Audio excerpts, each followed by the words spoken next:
Queridos amigos, agora é o vídeo número 2 sobre o livro escondido. Então, vocês vejam as imagens que eu fiz aqui sobre a Kundalini, sobre os chakras. Podem tirar fotos se vocês quiserem. Nós agora iremos para o vídeo número 2. Então, o que vocês chamam de realidade é realmente aquilo que você pensa que é possível. Quando você entender profundamente, o mundo deixará de ser algo que acontece com você, mas algo que acontece a partir de nós. Capítulo 3. O corpo de luz e o campo eletromagnético da alma. Você não é apenas um corpo, é um campo. Um oceano invisível de frequências, correntes elétricas, impulsos luminosos que se movem incessantemente. O corpo físico é apenas a superfície visível de um sistema energético vasto e inteligente, projetado com precisão divina para conectar o espírito à matéria. Dentro de nós há portais, centros de forças e circuitos sutis que captam e transformam e irradiam energia. Os antigos o chamavam de chakras. Aqui estão esses vórtices luminosos que giram como espirais de fogo, sustentando a vida e moldando a consciência. Cada chakra é uma estação de transmissão entre o visível e o invisível. Eles captam a energia universal, filtram-na através das emoções e da mente e distribuem pelo corpo físico através das glândulas endócrinas. É por isso que toda emoção tem um reflexo fisiológico. O medo acelera o coração, a raiva aquece o sangue, o amor acalma e expande. Cada pensamento e sentimento altera o campo eletromagnético que o nosso corpo emite. Nós somos literalmente uma antena viva, recebendo e emitindo frequências o tempo todo. O coração é o epicentro desse sistema. Muito mais do que uma bomba biológica, ele é um gerador eletromagnético de altíssimo alcance.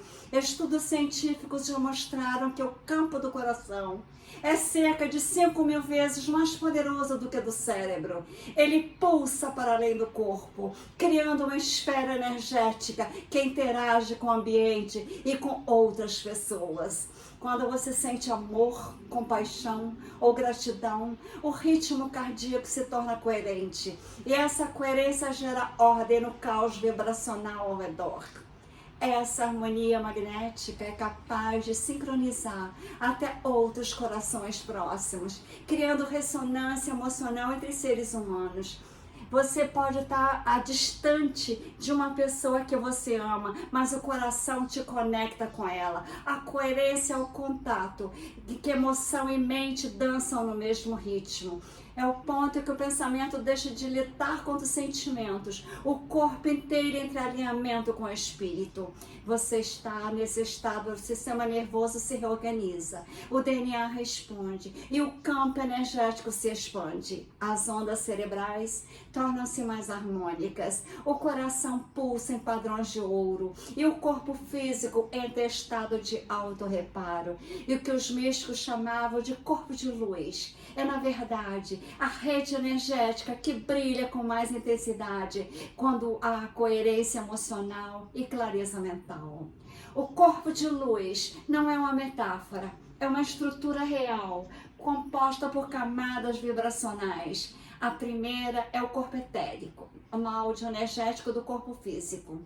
Depois vem o corpo emocional, onde as sensações se transformam em cor e movimento. O corpo mental, onde as ideias assumem forma. E o corpo espiritual, que conecta a centelha divina à experiência humana.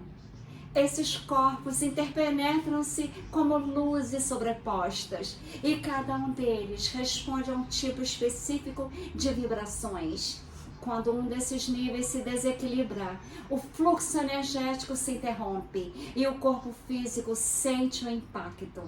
As glândulas endócrinas são os tradutores da alma. Cada uma vibra em ressonância com o chakra. A pineal com o coronário, a hipófise com o frontal, a tireoide com o laríngeo, o timo com o cardíaco, a suprarrenal com o plexo solar, as gônadas com o sacral e as adrenais inferiores com o básico. Essa ponte entre espírito e corpo foi o maior mistério da alquimia interior. Os iniciados sabiam que ativar o corpo de luz não era milagre, mas uma ciência precisa, a ciência da vibração coerente.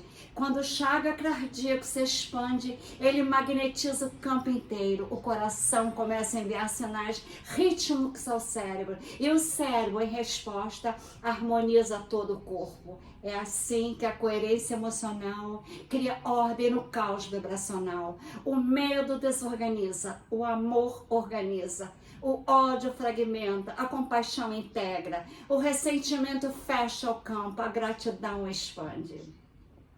Nós somos laboratórios vibracionais onde cada emoção atua como comando eletromagnético. A nossa aura, o aro de luz que envolve, é o resultado direto desse laboratório interno que nós temos. Os antigos egípcios diziam que o coração era o trono da alma. Eles acreditavam que após a morte, o coração era colocado numa balança diante da pena de Marte, a deusa da verdade. Se o coração estivesse leve, o espírito ascendia. Se pesado, retornava ao ciclo. Esse simbolismo não era apenas moral, era vibracional. Um coração leve é aquele equilíbrio de dissonância e equilíbrio com fluxo universal. É o coração coerente, onde a energia se move sem resistência. O corpo de luz é ativado quando a consciência se torna observadora da própria energia. Quando você começa a perceber que cada emoção altera a sua frequência, você assume o comando da sua vibração. E quando vibra conscientemente, o mundo muda a sua forma. Tudo que é certo começa a responder ao novo campo que você está emitindo. Pessoas diferentes aparecem, oportunidades se abrem, a sorte sorri para você, mas nada disso é acaso, é ressonância. As escolas iniciáticas antigas ensinavam que o corpo humano é um templo, o eixo que liga a base da coluna ao topo da cabeça, ela é chamado de serpente de fogo. Quando essa serpente desperta, a energia vital, conhecida como Kundalini, ascende pelos chakras, ativando cada centro de luz, até chegar à coroa, aonde a consciência se funde com o todo. É nesse instante que o corpo de luz atinge a plena irradiação. O indivíduo deixa de ser apenas humano e se torna um transmissor consciente da energia universal. A coerência emocional é a chave para esse despertar.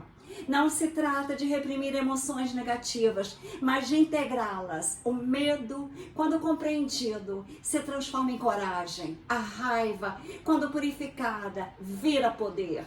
A tristeza, quando acolhida, se converte em sabedoria. Cada emoção transmutada libera energia presa. E essa energia retorna ao campo como luz. O corpo começa a vibrar numa frequência mais alta. Os padrões caóticos se reorganizam em geometrias sagradas. O coração, em coerência, é como um sol interior. Ele emite ondas harmônicas que interagem com o campo quântico, influenciando o ambiente de uma maneira abençoada. Quando o ser humano vive em amor verdadeiro, sua simples presença muda a atmosfera toda. Esse fenômeno é real, pode ser detectado em medições eletromagnéticas e até percebido intuitivamente. É muito importante que nós tenhamos todos esses conhecimentos. A vibração da alma em coerência é capaz de harmonizar ambientes, acalmar pessoas e até curar, como eu estou fazendo com a minha coluna e com o meu braço. Nós nascemos para irradiar e não para absorver. O corpo de luz é herança divina. Ele se fortalece quando nós vivemos em verdade. Quando os pensamentos, palavras e ações estão alinhados com o coração.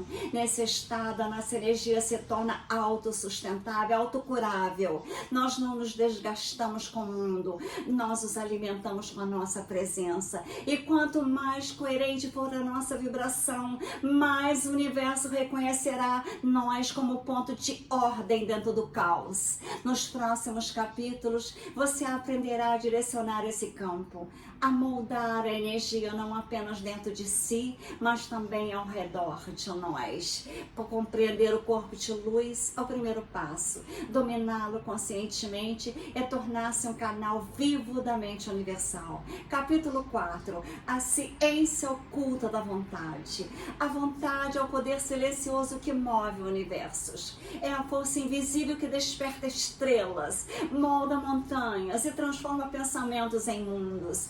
Ela é a centelha divina dentro da consciência humana, a mecânica oculta pela qual a mente ordena a energia e faz com que o invisível se torne visível. Os antigos sábios diziam: onde está a tua vontade, ali fluirá a tua energia. E é exatamente isso que define o destino de cada um. Não é o acaso que governa a nossa vida, é a direção da nossa vontade. Tudo que existe nasce de um ato de vontade. O todo pensou e o universo surgiu. Esse pensamento primordial não foi passivo, foi uma decisão consciente, uma intenção vibracional que deu forma à matéria. Dentro de cada ser humano existe o mesmo poder criador de Deus, essa miniatura da mente cósmica de Deus, mas a maioria desperdiça em distrações, medos, dúvidas. A verdadeira ciência da vontade começa quando você entende que a energia segue a atenção e que o foco é o pincel com o qual se pinta a realidade. A atenção é a primeira chave. Ela é o holofote da consciência, o raio que define o que existe e o que desaparece. Quando você foca em algo, você o alimenta energeticamente.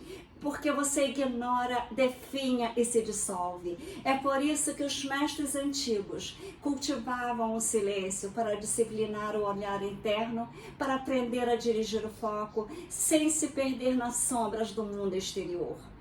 O homem comum é arrastado pelos estímulos. O iniciado escolhe o que observa. E ao escolher o que observa, escolhe o que cria. A intenção é a segunda chave. Enquanto a atenção determina aonde a energia flui, a intenção define como ela se manifesta. Intenção é a assinatura da alma sobre a energia universal. É o que transforma o desejo em criação consciente. Desejo é carência, intenção é comando. O desejo diz eu quero, a intenção diz assim será. A diferença está no nível vibracional. O desejo parte da escassez, a intenção nasce da certeza.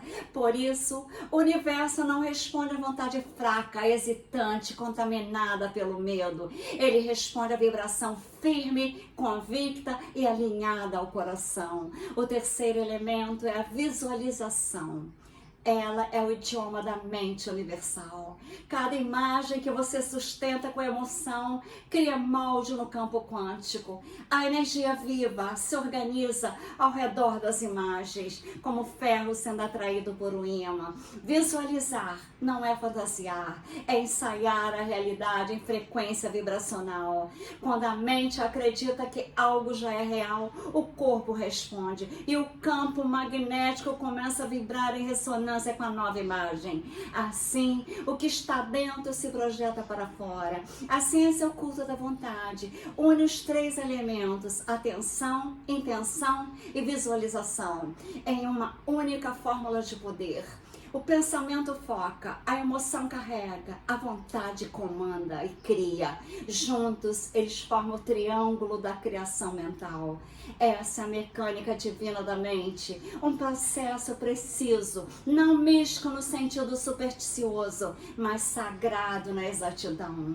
É a tecnologia espiritual que move os mundos. Por trás dessa tecnologia está o olho interior, a glândula pineal, localizada aqui no centro do cérebro. Nessa direção, é a antena da alma, a conexão entre os mundos visíveis e invisíveis.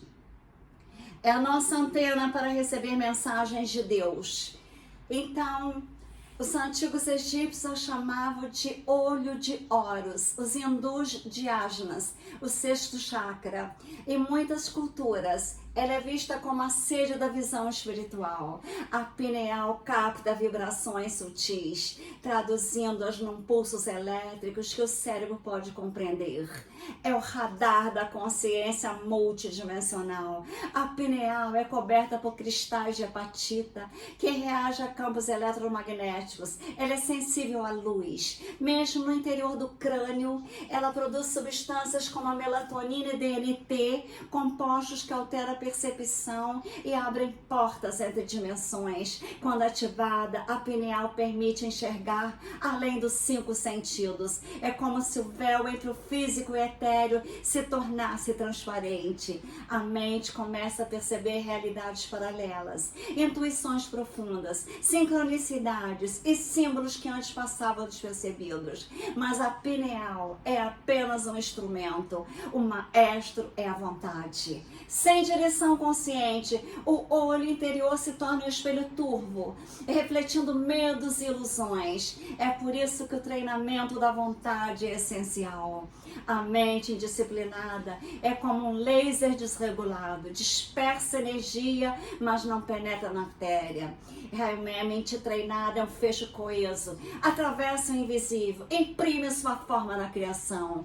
Os iniciados antigos praticavam exercícios mentais de visualização, concentração e projeção para fortalecer a vontade. Eles sabiam que a força da mente não está em pensar muito, mas em pensar profundamente.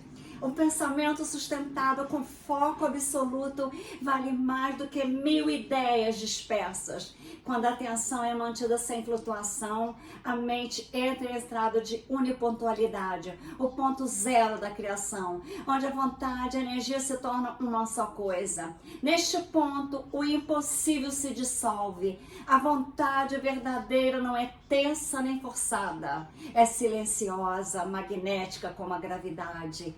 Ela não luta, ela atrai. Ela não grita, ela ordena. A mente treinada na vontade aprende a mover energia sem esforço, porque compreende que toda resistência nasce do medo.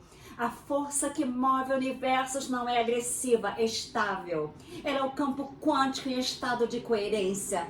Quando você entra em harmonia com esse campo, a sua vontade se funde com a vontade de todo e o universo inteiro se alinha para cumprir nosso comando.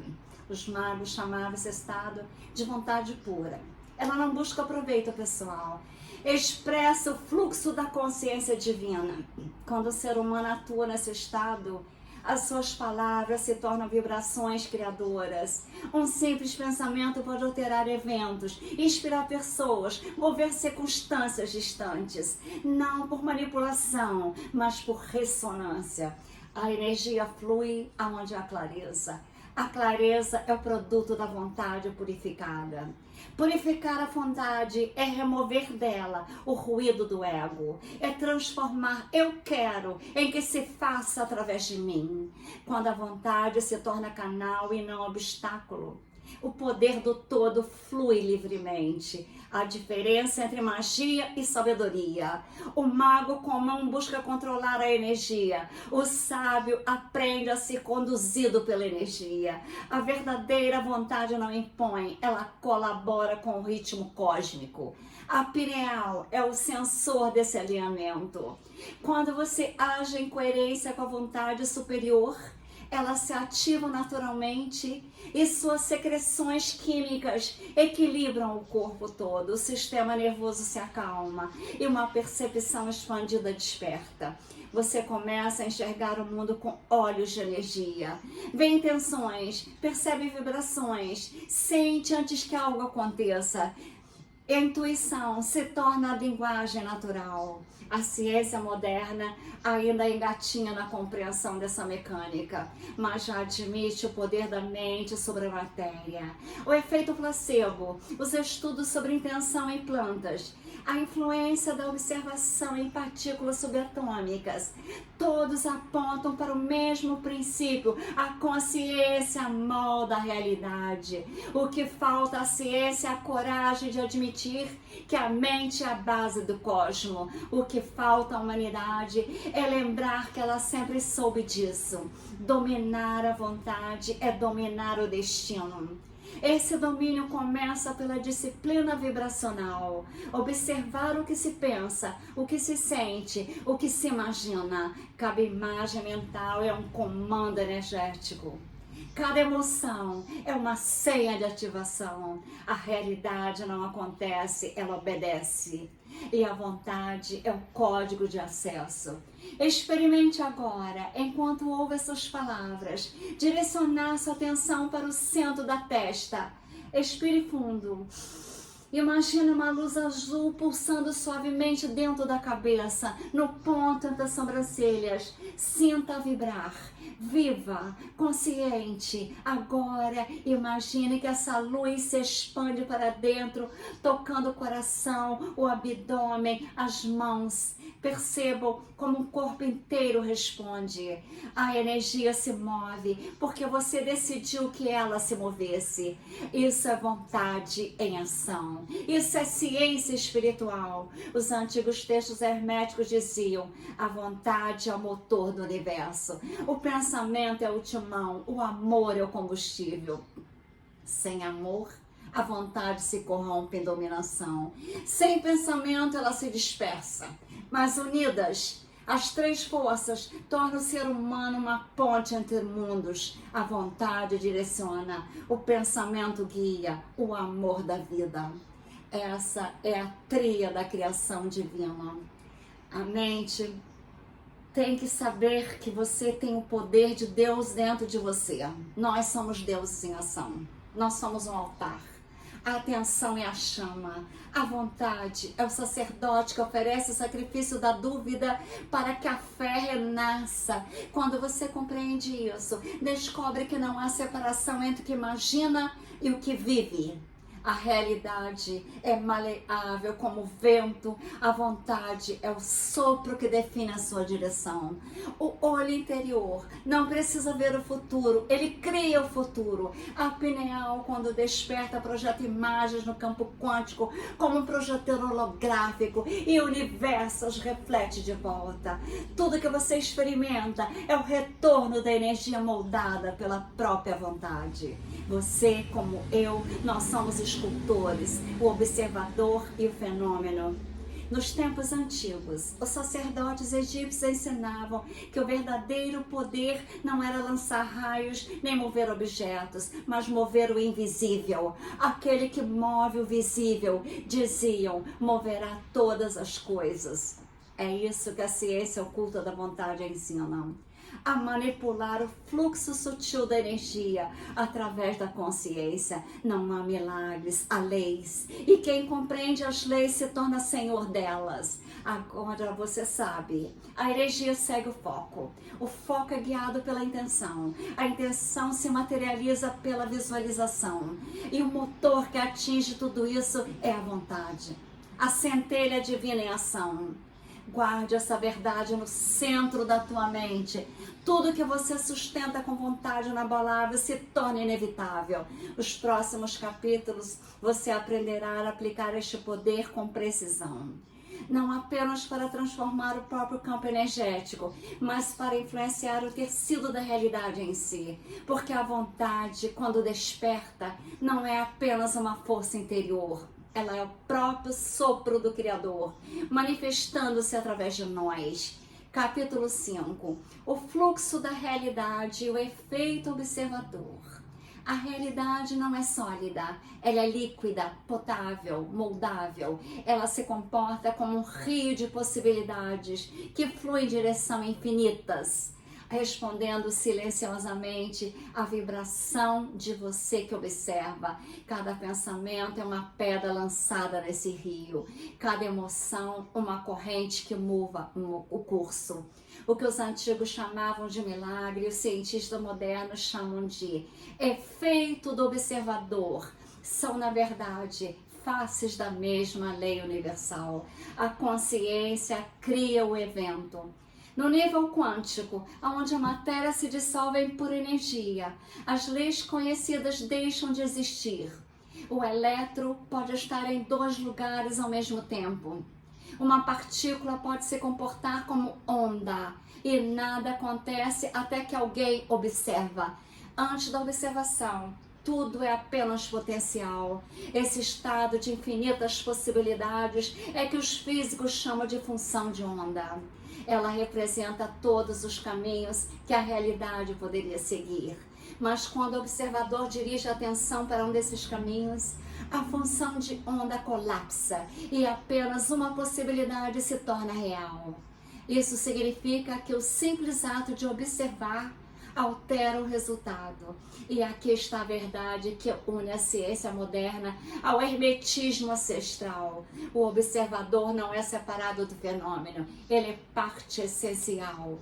Os místicos sempre souberam disso. O universo, diziam, é uma mente viva que responde à consciência de quem a contempla. A física quântica apenas deu novos nomes ao que os alquimistas chamavam de lei da correspondência. O que está dentro é igual ao que está fora.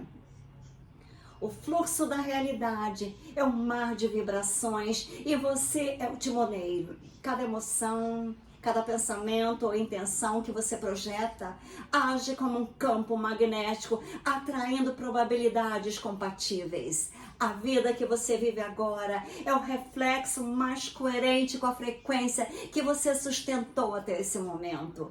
Se você mudar sua vibração, muda a linha de realidade na qual existe. É como trocar o canal de uma estação cósmica. O universo não precisa ser destruído nem reconstruído. Você apenas muda o padrão de sintonia.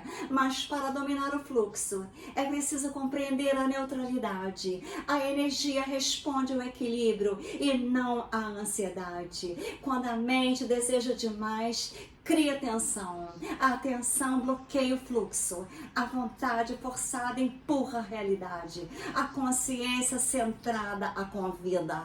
Por isso os mestres herméticos ensinavam a arte da atenção sem apego. O estado em que se observa sem julgar, que se deseja sem precisar, imagina sem duvidar. Nesse estado, a vibração se estabiliza e a realidade começa a obedecer.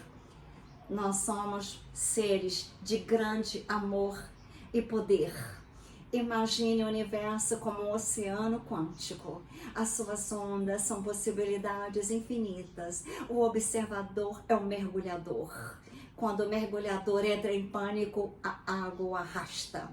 Quando ele relaxa e se alinha com o ritmo das ondas, o oceano sustenta. Assim funciona a realidade. Quanto mais você tenta controlar com medo, mais escapa. Quanto mais confia e observa com serenidade, mais se organiza em seu favor e nosso favor.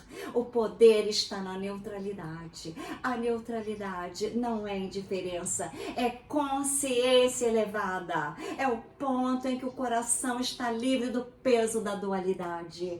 É o silêncio entre o som e o eco. É o espaço onde o colapso da onda pode ser direcionado com precisão. O observador emocionalmente neutro não cria interferências no campo. Ele se torna o próprio campo. E quando isso acontece, o universo responde de forma quase instantânea.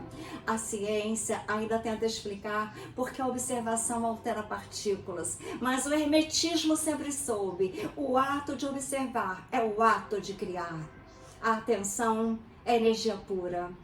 Onde você coloca o olhar, O universo desperta. O que você ignora adormece. A cada segundo, trilhões de possibilidades esperam a nossa decisão vibracional para se tornarem fatos reais. A vida não acontece. É nós que escolhemos qual versão delas vamos experimentar. Ainda que inconscientemente, no plano da matéria, isto parece sutil, mas é absoluto. Quando você se foca em escassez, a sua mente observa a falta e colapsa a probabilidade que reforçam a falta. Quando você observa a abundância, o campo reorganiza eventos para espelhar esse foco. É assim que a observação cria o evento. O universo não distingue o que é bom ou mal, apenas responde à intensidade vibracional daquele que você acredita. As escolas herméticas chamavam esse processo de arte da transmutação quântica. O mago verdadeiro não manipula a realidade, ele se funde com ela. Ele sabe que ao mudar a si mesmo, ele muda o mundo. Ao vibrar em harmonia, em amor, o caos se dissolve. Ele observa o fluxo sem resistência. E nesse silêncio, as ondas se tornam obedientes à sua intenção. O segredo é compreender que o observador não é apenas humano, é o próprio universo tomando consciência de si. Você é o olho, nós é o olho pelo qual todo se enxerga. Cada pensamento nosso é uma escolha cósmica. Cada emoção é um voto no destino. Por isso, a neutralidade é o poder supremo. O ponto em que o eu pessoal se cala e o eu universal fala. O eu superior, a coração e a mente andam em coerência e o fluxo se torna dócil. As coincidências se multiplicam, os caminhos se abrem, o tempo parece dobrar. Você sente que tudo conspira a nosso favor e estamos certos, porque o universo não é uma máquina fria, é um espelho consciente. Ele reflete a imagem vibracional que nós projetamos. Se projeta medo, vem ameaças. Se projeta amor, vem milagres. O mundo é um holograma do nosso estado interno. O colapso da função de onda é o instante sagrado da nossa criação. É o ponto em que a energia se curva diante da nossa consciência. O tempo todo acontece, não apenas quando medita, ora ou deseja algo. Cada olhar, cada julgamento, cada expectativa é um colapso vibracional. A realidade está respondendo a nós neste exato momento, ajustando-se à forma da nossa atenção. O nível mais profundo, quando o observador se torna consciente de que está observando. Esse é o despertar. É quando você percebe que não é o corpo nem a mente, mas a própria consciência que observa a ambos. Neste ponto, o jogo muda completamente. Nós deixamos de ser prisioneiros das probabilidades e passamos a ser o programador delas. A realidade deixa de ser um fluxo aleatório e se torna uma tela quântica maleável. Os mestres diziam, o sábio observa sem ser arrastado. Essa é a prática da verdadeira neutralidade emocional. Não reagir, não dar forma prematura ao potencial. Quando você reage com medo, raiva, ansiedade, está colapsando a possibilidade de forma inconsciente. Quando observa com serenidade, mantém a onda aberta, emitindo que a verdade mais elevada do evento se manifeste. A neutralidade é o portal para o domínio da realidade. Ela não é frieza, é confiança absoluta. E a fé silenciosa que diz, eu não preciso forçar nada, o universo já está a meu favor. Deus já está me atendendo. Eu sou luz, eu sou criação, eu sou Deus em ação. Quando você atinge esse estado, a mente deixa de interferir e a energia flui na forma mais pura. A intuição se torna o guia, o templo se torna maleável. O impossível começa a se reorganizar em torno de nós. Os antigos chamavam esse estado de o olho do silêncio, o lugar onde o observador observa a si mesmo, aonde a vontade e a natureza se reconciliam. É aqui que o verdadeiro domínio começa, não por manipulação, mas por comunhão. Você não dobra a realidade com força, você a dobra com presença e amor. A ciência oculta do fluxo mostra que cada emoção é um código de probabilidade. A raiva ativa linhas de conflito, o medo linhas de escassez, o amor linhas da harmonia e da paz. Quando você domina as emoções, domina o código. É por isso que os mestres pareciam milagrosos. Eles apenas mantinham a mente e o coração em neutralidade vibracional e o universo obedecia. Respire fundo. Sinta o ar entrando e saindo sem interferir. Observe seu corpo respirar sozinho. Nesse instante, você está em harmonia com o fluxo, sem esforço e nenhuma tensão, apenas presença. Essa é a linguagem com que o universo se comunica. Ele não entende palavras, ele entende vibrações. O observador é o criador. A realidade é o reflexo. A neutralidade é a ponte. Essa é a tríade do domínio quântico. Quando você compreender isso, perceberá que nunca foi vítima das circunstâncias. Sempre foi o artista pintando quadros do próprio destino. E quanto mais consciente for o seu olhar, mais perfeita será a tua obra. Nos próximos capítulos, você aprenderá a dirigir o fluxo conscientemente, dissolvendo resistências e alterando probabilidades em seu favor. Mas lembre-se, o poder não está em controlar o rio, está em tornar-se o próprio rio. E o observador e o fluxo se tornam um só. A realidade deixa de ser uma resposta e se torna uma extensão viva da nossa consciência desperta. Então agora o próximo capítulo será o 6 no próximo vídeo, que será o vídeo número 3. Escutem esse vídeo 2 várias vezes. As informações são extremamente importantes. Eu fechei meu consultório em Ipanema de dentista com muito sucesso, com vários prêmios, certificados, milhões de várias universidades americanas, europeias, do Brasil, com muitas e muitas medalhas. Porque eu queria estudar a física quântica, porque eu já havia feito na odontologia o máximo que eu poderia ter feito, trazendo as altas tecnologias para o Brasil, como os implantes ósseo-integrados, eu que trouxe para o Brasil. Só que eu queria algo muito melhor, eu queria criar tecnologias avançadíssimas. E na noite que eu fechei meu consultório, eu acordei às 3 horas da manhã, com imensas luzes. Quando eu abri a janela, eram 7 naves imensas no céu de Ipanema. Comecei a pintar, fazer exposições nos Estados Unidos, na Europa e no Brasil, sobre seres multidimensionais, os Pleiadianos, como tem eu aqui. Um Pleiade aqui me envolvendo a minha alma e meu coração. Vocês podem ver aqui o Pleiadiano e eu, nessa blusa que eu fiz. Então eu fiz muitas exposições e as Mad Beds são simplesmente verdades quânticas.